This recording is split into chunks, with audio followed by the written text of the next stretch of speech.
So అసలు నీకు dacoit అనే సినిమా తీయాలనే ఐడియా ఎందుకు వచ్చింది? ఎస్ షనీల్ గడు ఇప్పుడు మీరు నాకు ఇండియా బ్యాచ్ అయితే షనీల్ నాకు యూఎస్ బ్యాచ్. షనీల్ ఇంట్లో కొంచెం భోజ్పురి మాట్లాడతారు వాళ్ళు Fijian. So there Indians who got taken to Fiji 300 years back. So ఆ ఇంట్లో భోజ్పురి, హిందీ, తెలుగు, తమిళ్ మిక్స్ ఉంటుంది వాళ్ళ భాషలో. ఉరుకు ఖాయిగా అంటారు వాళ్ళు.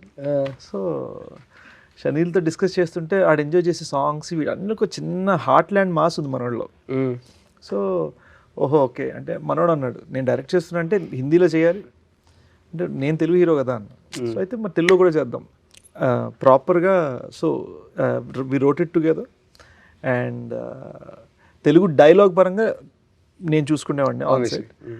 Obviously Abburi Ravi garu used to write and that's how we put the film together. First హిందీలో టేక్ చేసేవాళ్ళం. మృణాలు, అనురాగ్ కశ్యప్ వీళ్ళందరూ, అనురాగ్ కశ్యప్ సార్, మృణాలు వీళ్ళందరూ వచ్చి ఇలా కుమ్మేశారు ఉంటుంది హిందీ. తెలుగు రాగానే మనం కొంచెం ఆయా షేర్ అని చెప్పి